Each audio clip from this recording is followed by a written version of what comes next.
देख सकते हो कि अभी हम राइट नाउ फिजिक्स वाला विद्यापीठ पे हैं न्यूटन में, और सारे स्टूडेंट्स अभी रोड शो से आए हुए हैं। तो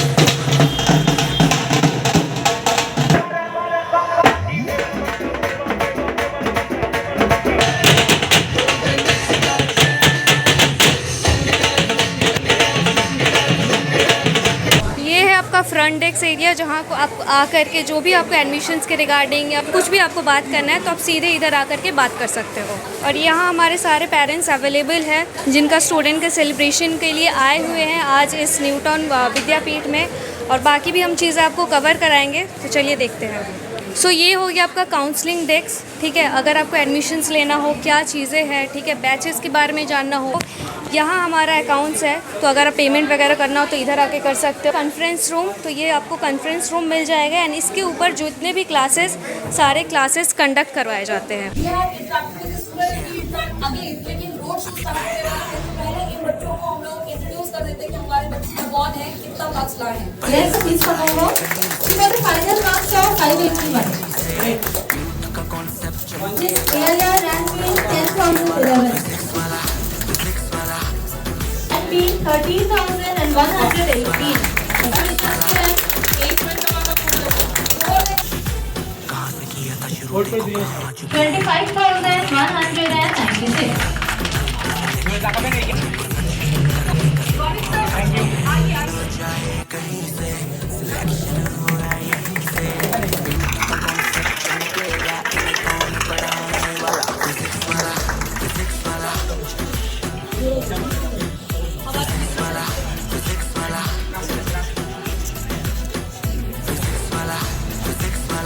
ये हमारे साथ है हर्ष सर, और ये बोटनी पढ़ाते हैं, और ये हमारे शुभदीप सर जो कि जूलॉजी पढ़ाते हैं। और आज एक्चुअली सेलिब्रेशन कंडक्ट करवाया गया इधर। जो भी नीट के स्टूडेंट है अच्छा मार्क्स या रैंक उन्होंने स्कोर किया है उस बेसिस पे। सो सबसे पहला जो क्वेश्चन है हर्ष सर, मैं आपसे पूछना चाहूंगी कि लाइक व्हाट सेट फिजिक्स वाला लाइक अपार्ट फ्रॉम दो जो एजुकेशनल प्लेटफॉर्म हो गए, क्या अलग है इधर? ऐसी क्या चीजें प्रोवाइड की जाती है जो बाकी एजुकेशनल प्लेटफॉर्म में नहीं मिलती है? और किसी स्टूडेंट को like Physics Wallah, why one should join Physics Wallah over other platform? So, ma'am and everyone, if I talk about why physics wala is different from other coaching, see, the basic thing is that if you are planning to crack any exam, if you have some dream to crack any exam, अगर आप किसी exam को crack करना है तो platforms बहुत सारे available है। आपको पहले ये चेक करना है कि आपके लिए सुटेबल कौन सा प्लेटफॉर्म है। नाउ फिजिक्स वाला क्या प्रोवाइड करता है, if I start talking about, तो वो लिस्ट बहुत लंबी है, but I will say the basic points जो बहुत इंपॉर्टेंट है बच्चों के प्रिपरेशन में जो हेल्प करता है। First thing is the tech enabled classrooms. Let's say आप कभी बीमार हैं या फैमिली कोई इमरजेंसी है, उस वजह से आप क्लास अटेंड नहीं कर पाए, वो लेक्चर आपका मिस हो गया। अब अगर वो रनिंग चैप्टर है तो वो आगे के लेक्चर्स भी आपके मिस हो जाएंगे, जिस वजह से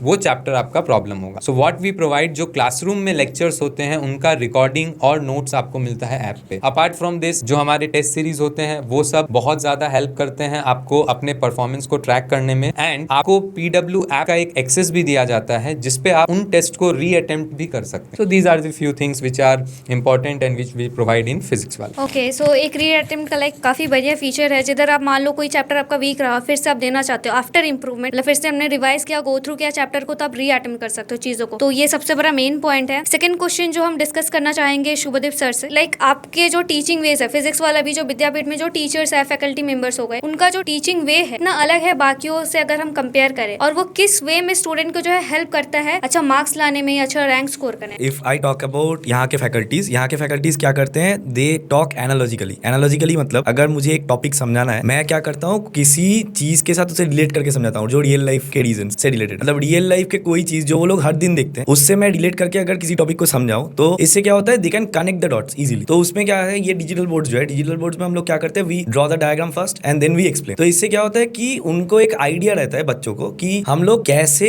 एक चीज को समझ रहे हैं, देख पा रहे हैं सामने से, then we are understanding it. क्योंकि थ्योरी पढ़ने से सब कुछ नहीं हो जाता। तो इससे क्या होता है, जो एवरेज स्टूडेंट भी है ना उनके लिए आसान हो जाता है। बहुत सारे फैकल्टीज ये भी है कि समराइज कर देते हैं टॉपिक्स को, जिससे क्या होता है एक ही चीज एक से ज्यादा बार रिवीजन लाइक हो जाता है। ओके, सो अगर ऑब्वियसली विजुअली अगर आप किसी चीज को देख रहे हो तो वो आपके माइंड में जल्दी सेट होता है रादर देन थियोरेटिकली अगर आप वो करते हो तो। नेक्स्ट क्वेश्चन जो मैं आपसे ही पूछना चाहूंगी, अभी जो टेस्ट सीरीज आप लोग कंडक्ट करवाते हैं वो कैसे हेल्प करता है किसी स्टूडेंट को, लाइक तो लास्ट डे स्पेशली वो कैसे हेल्प करता है स्टूडेंट को? सो एग्जाम देना से ज्यादा इंपॉर्टेंट ये है एग्जाम देने के बाद क्वेश्चन पेपर एनालिसिस। क्योंकि क्वेश्चन पेपर एनालिसिस का मेन यही पर्पस होता है कि जब हम कोई चीज सही करते हैं वो हमें याद नहीं रहती, लेकिन जब हम कोई चीज गलत करते हैं वो हमें ज्यादा याद रहता है कि हमने इस एग्जाम में ये क्वेश्चन गलत किया था। वही सेम क्वेश्चन जब फिर से एग्जाम में आएगा, मान लेते हैं नीट में आएगा, तो वही एग्जाम में हम देख पाएंगे कि वही क्वेश्चन मुझे याद आ जाएगा, मैंने यहाँ गलत किया था, आज नहीं गलत करना है। तो इससे क्या होता है, हम थोड़ा ऐसे टेकन अबैक हो जाते हैं कि हाँ अब now we have to analyse it properly और ठीक से कैलकुलेशन करना है। ठीक है, तो कैलकुलेशन का एक यहाँ पे इंपॉर्टेंस रहता है कि कभी कभी कैलकुलेशन एरर्स हो जाता है फिजिक्स केमिस्ट्री में मेनली, फिर बॉटनी जूलॉजी में मैं ये मानता हूँ कभी कभी कोई कीवर्ड छूट जाता है एक स्टेटमेंट के अंदर, जिसकी वजह से गलत स्टेटमेंट सही मार्क कर देते हैं स्टूडेंट्स। ऐसे बहुत स्टूडेंट्स मैंने देखा है कुछ खुद के नोटबुक मेंटेन करते हैं जो एरर नोटबुक है, उनके लिए ये भी आसान हो जाता है कि कौन से टॉपिक में मुझे लास्ट डे में एक बार खोल के देखना है, रिवीजन करना है, क्योंकि लास्ट डे में किसी के पास पूरा पढ़ने का टाइम नहीं बचता। और दूसरा बेनिफिट ये है कि प्रोग्रेसिवली मार्क्स कितना बढ़ रहा है। अगर कोई सब्जेक्ट में मार्क्स कम हो रहा है, you can talk to the respective teacher and ask कि मैं कैसे इंप्रूव कर सकता हूँ। सो लास्ट क्वेश्चन मैं हर्ष सर से पूछना चाहूंगी कि अगर मान लीजिए कोई एवरेज स्टूडेंट है और उसको कोई एग्जाम क्रैक करना है, जैसे जेई हो गया या नीट हो गया, तो लाइक ऐसे क्या क्या वेज उसको अपनाना चाहिए ताकि वो भी एक पॉइंट पे पहुंचे कि अच्छा मार्क्स स्कोर करे, रैंक स्कोर करे, टॉप स्कोरर बने। सो मैम, अगर हम बात करें कि कोई एवरेज स्टूडेंट एक किस लेवल तक पहुंच सकता है, तो हमारे पास बहुत सारे ऐसे एग्जांपल्स हैं नीट में और जेई में कि बच्चों ने नीट में 720 में फर्स्ट अटेम्प्ट में अगर उनका 200 या 300 है, तो नेक्स्ट अटेम्प्ट में उन्होंने मॉडिफाई करके they have gone up to 600। सबसे पहला चीज is you have to follow one standard pattern. एक पर्टिकुलर टीचर के क्लासेस कंटिन्यूसली अटेंड करो, आपको नोट्स हमेशा बनाने हैं एंड रेगुलर प्रैक्टिस, जो भी डीपीपीज हैं, जो भी मॉड्यूल्स हैं, उनको आप कंटिन्यूसली प्रैक्टिस करो। एंड दी टेस्ट ना प्रैक्टिस आपको कर लेना है कि हर एक टेस्ट का अगर क्वेश्चन रिपीट हो, चाहे फर्स्ट टाइम में आपने उसमें मिस्टेक किया हो, बट अगर वो क्वेश्चन रिपीट हो रहा है तो आप वो मिस्टेक नहीं करोगे। And the most important for both JEE and NEET is the PYQs. जब तक आप प्रीवियस ईयर क्वेश्चन सॉल्व नहीं करोगे, उस पर आपका ग्रिस्प नहीं है, तब तक you will not be able to imagine कि किस लेवल का पेपर आएगा। एंड आई बिलीव मैम कि अगर एक बच्चा कंसिस्टेंसी के साथ ये सारी चीजें फॉलो कर रहा है, डेफिनेटली उनका मार्क्स इंप्रूव होगा and they can achieve a dream college. I hope आपके माइंड में जो भी क्वेश्चंस हो थ्रू स्टूडेंट्स या टीचर जो भी हमने इंटरेक्ट किया आपका सॉल्व हो गया हो। So thank you sir and thank you sir. So now we have the parents of Indranil. Indranil's mother is present here. So we would be having a talk with Indranil's mother. বলুন like কেমন পুরো প্রিপারেশনটা ছিল? ও actually dropper, ও এই dropper ব্যাচে ও join করেছে। হ্যাঁ, তো এটা ওর ফার্স্ট ড্রপ, মানে ওখানে স্টাডি করেছিল পাথভেন্ডার। যেরকম আপনি বললেন যে ও ড্রপ নিয়েছে, ড্রপ নেওয়ার আগে যেটা ওর মার্কসটা ছিল অ্যান্ড ড্রপ নেওয়ার পর যখন ও ফিজিক্সওয়ালার সাথে লাইক জয়েন হলো, সো এই যে মার্কসের ডিফারেন্সটা হচ্ছে, ঠিক আছে, বা ওর যে প্রিপারেশনের লেভেলের ডিফারেন্সটা হচ্ছে, একটু এক্সপ্লেন করুন আমাদের। অ্যাকচুয়ালি ওর গতবার 595 ছিল মার্কস। ওর ডিসিশন নিল যে না আমি ফিজিক্সওয়ালাতেই করব। তো প্রিপারেশন গুড, স্যারদের সাপোর্ট খুবই ভালো, অনেক খেটেছে ও। নর্মাল একটা অ্যাকচুয়ালি আমাদের বাড়ি নর্থ দিনাজপুর একটা গ্রামের, বলতে গেলে দাসপাড়া গ্রামে। ও নর্মাল বেঙ্গলি মিডিয়াম স্কুলে 10th করেছে, করার পরে তারপরে ও যতটুকু ক্রেডিট, যতটুকু ওর মোটিভেশন, যতটা খাটনি ওর সম্পূর্ণ নিচে, শুধু আমরা ওকে সাপোর্ট করেছি। এই সবের পর যখনই ও লাইক লো ফিল করতো, যখন ওর ভালো লাগতো না, এরকমও মোমেন্টস আছে প্রিপারেশনে যখন আমরা দেখি যে বাচ্চাটা লাইক ডিমোটিভেটেড ফিল করছে বা পড়তে পারছে না, বা ওর অনেক প্রবলেমস আসছে, বা বাচ্চাটা ফিল করছে যে না মা আর করতে পারবো না। সো সেই সময় টিচাররা ওকে কীভাবে হেল্প করলো, বা সেই সময় আপনি ওকে কীভাবে লাইক সাপোর্ট করলেন, অ্যান্ড ও লাইক কী বলতে বাড়িতে এসে যে টিচাররা লাইক কীভাবে ওকে সাপোর্ট করছেন ইমোশনালি আর মেন্টালি, সো ওটা একটু ডিসকাস। এই জার্নিতে অনেক সময় এসেছে যে ও ডিমোটিভ হয়ে গেছে, ও বলছে যে হবে না আমার। তো আমি বলেছি দেখ, যদি তোর মনে হয় না হবে তো ছেড়ে দে, নো ডাউট, মানে কারো কথা চিন্তা করবি না যে বাইরের লোক কি বলছে, আমি চলে আসলে রিটার্ন করলে ব্যাকআপ করলে কে কি বলবে, কোনো ব্যাপার না। যেটা তোর মনে হবে যে আমি পারছি না, ওভারলোড হয়ে যাচ্ছে, নো প্রবলেম, নিতে হবে না। নেক্সট দিন আবার ক্লাস আসছে, জয়েন করছে, না ঠিক আছে, okay I am okay fine. So one final ওয়ার্ডটা আপনি লাইক বলতে চাইবেন এই প্ল্যাটফর্মের জন্য? অ্যান্ড আমি অলরেডি দেখতে পাচ্ছি যে আপনার চোখে জল এসছে, বিকজ এনার ছেলে অলরেডি একটা বেঙ্গলি মিডিয়াম স্কুলে ছিল, and then from there he like coped up, he gathered the courage to study all this over again. He took a drop instead of scoring so nice marks last year. Great, It was great. Great, It was great. So congratulations to Indranil and congratulations to your family too. Wish him the very best for his future. Thank you. We would be having a quick talk with the parents of Ibrahim. कैसा लग रहा है आपको?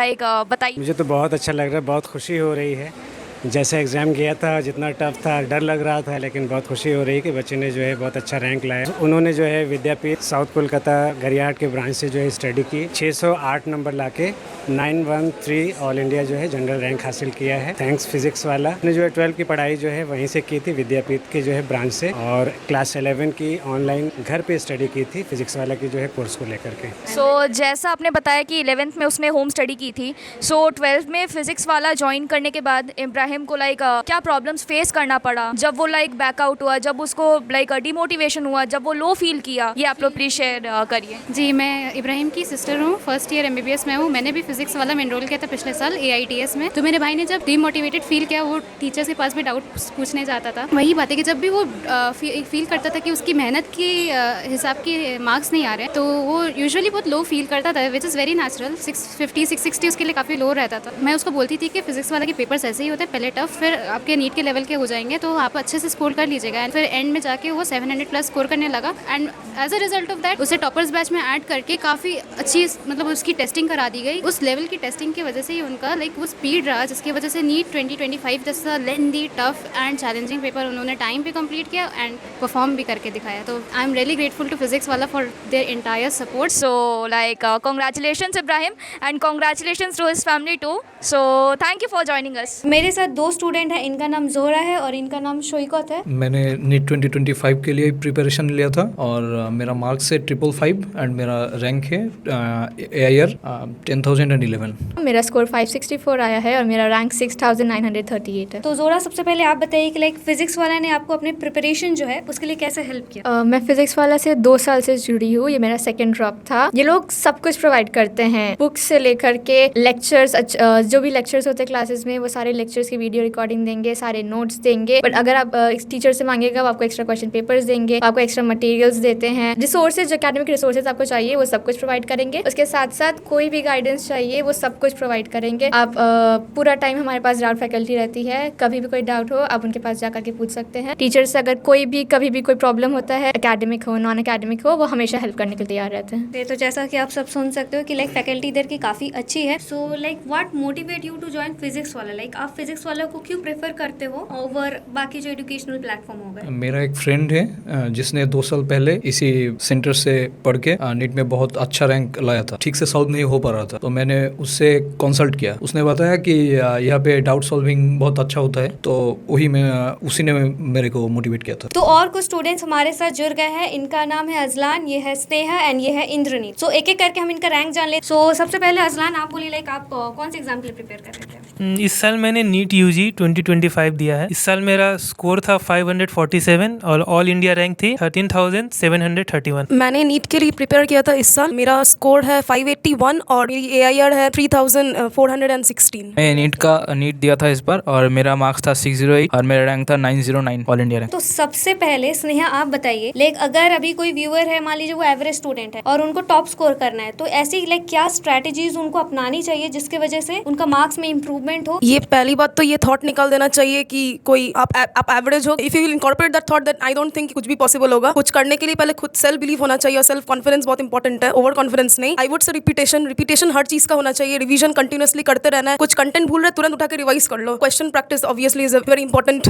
Point. 100-200 रोज question practice करो, cross your limits. That's what I would say. Okay, so cross your limits, practice करते रहिए questions, ठीक है। और अभी जैसे हम बात करेंगे, प्रिपरेशन तो हर एक स्टूडेंट करता है, बट तो लास्ट डेज में क्या स्ट्रैटेजीज आपको अपनानी चाहिए कि प्रिपरेशन जो है और अच्छे से हो पाए? कुछ स्टूडेंट्स कहते हैं कि पूरा वो रिवाइज नहीं कर पा रहे, और आप अपना भी बताइए कि आपने क्या फॉलो किया था अपने टाइम पे? आखिरी के दिनों में दिमाग काम नहीं करता है कि किसे पहले रिवाइज करें या किसे बाद में रिवाइज करें। इसलिए आप जब भी आप टेस्ट दीजिए और आपको कोई क्वेश्चन स्किप हो रहा है या इनकरेक्ट हो रहा है, तो आप समझ जाइए कि वो जगह आपका वीक है। तो आप उसी टॉपिक को उठाइए NCERT किताबों से और रिवाइज करिए। और आपको अगर हर चैप्टर का रिवीजन करना है तो सबसे बेस्ट है उसके समरी देखिए आप, चाहे वो NCERT की बायोलॉजी हो, केमिस्ट्री हो या फिजिक्स हो। सो ये है इंद्रोनील और इनकी मदर से भी हमारी बात हुई थी, वो काफी खुश थे इनके रैंक से। सो आप डिस्क्राइब कीजिए फिजिक्स वाला में थ्रू आउट योर जर्नी कैसा रहा, क्या अलग लगा आपको इधर, ओवरऑल आपका क्या एक्सपीरियंस था, तो प्लीज वो शेयर कीजिए। मेरा ये फर्स्ट ड्रॉप था, मतलब उससे पहले मेरा नहीं हुआ था पिछले साल 2024 में। गाइडेंस नहीं था उतना अच्छा। फिजिक्स वाला के बारे में मुझे पता चला था एक स्कॉलरशिप का एक ऐड देख के, तो उसके बाद मैं आया यहाँ पर एडमिशन ले लिया। फिर हमें जो पिछले साल जिसका मार्क्स 550 से ऊपर था उन लोगों को लेकर एक अलग बैच बनाया गया गया था। तो उस बैच में रेगुलर मैंने होके मुझे बहुत कुछ सीखने को मिला। मतलब और भी जो थे उन लोगों का डाउट अगर कुछ पूछते थे टीचर से, तो उन डाउट डिस्कशन से भी बहुत कुछ सीखने को मिलता था। और टीचर भी अच्छे क्वेश्चंस लेकर आते थे स्टूडेंट को करवाने के लिए। और टेस्ट सीरीज लास्ट में हुआ था, लास्ट के मंथ में, के लिए बहुत हेल्प मिला था मतलब प्रिपरेशन के लिए। ओके, सो ये था ओवरऑल एक्सपीरियंस स्टूडेंट्स। फिजिक्स वाला।